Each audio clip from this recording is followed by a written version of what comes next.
if people are dealing with already quite stressful, busy lives, and then just this, they get extra stresses and pressures, could you just talk a bit about what actually happens to people when we put ourselves under, those high levels of stress? What's sort of going on, and how can we best manage that? I think the easiest way is kind of just thinking about coping capacity, and that we have so much, and then when we have multiple things that come at us, we just get squeezed, really. We get squeezed for enough coping space. And what happens, I guess, externally is that it comes out in some way. And for different people, it comes out in different ways. For some people, they can feel more emotional. And so more emotional might be tearful, but it might also be kind of quite irritable and intolerant for things happening around them, but also for the people around them, particularly sometimes the people that are closest to them. So that's something we quite often see when we're out on farm and it's busy on farm, because at the moment obviously there's a lot of people feeding out and having to shift a lot more because there's not a lot of feed around, coming in kind of tired, and then internally the pressure, I guess, is that the kind of worry and the thinking about how am I going to keep up through winter? Am I going to have enough feed? Am I going to what am I going to do with this extra stock that I haven't been able to get away when I thought I was going to get it away? What's that going to mean for my profit line? What's this going to mean next year? So lots of kind of thinking and what ifs that kind of go on for people, and kind of becomes a bit overloaded in the brain space.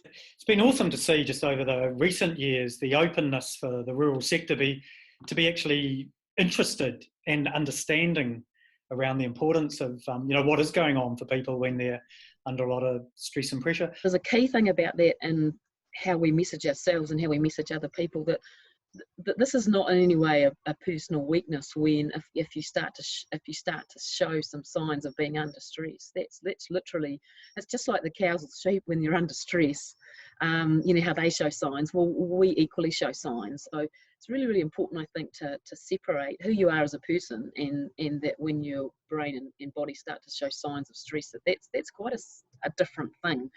And so you're going to be proactive with your stock when you see that they're under stress. And so same thing, like actually thinking about it as a strength and being proactive that you're gonna do something about this is a good thing. What's sort of your top sort of bits of advice that if someone is picking up that they starting to see those signs in themselves, what are some of the things that work, that they could be integrating still into their very busy day?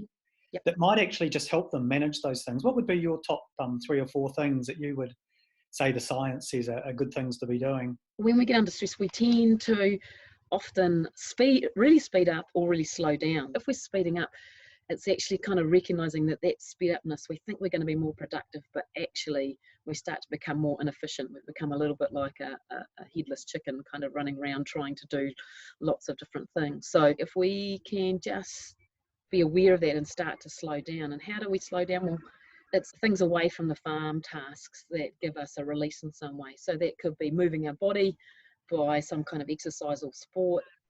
It could be that we're spending time with other people and talking about things that are non-farming.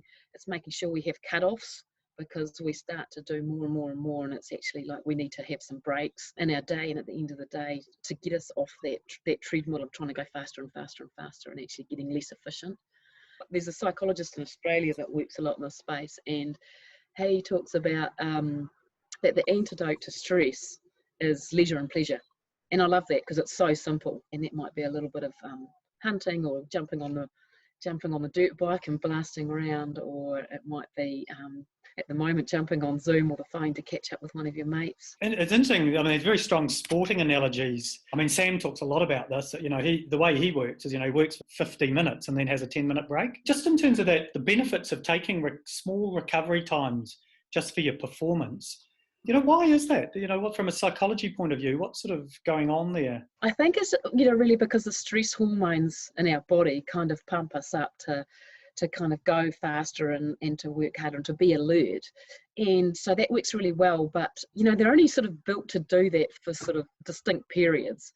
And so actually you need to give your body kind of a release from that peak of that arousal, all those stress hormones being kind of up, for them to then function and peak again. As Sam will talk about, quite like rugby, that you need to have those kind of down periods to be able to peak again up here. So yeah, it is counterintuitive, but you know, they've done research, for instance, on taking lunch breaks and then looking at efficiency and decision making, etc., in the afternoon. And the people who take lunch breaks do all of those things, that cognitive work much better. And yet when we're busy, of course, our instinct is to kind of just to carry on and go and go and go. And you know, and of course then there's the other side of it. If we don't take a lunch break, for instance, and we don't have fuel, you know, our brain needs glucose to work at its best, as do our muscles and everything else.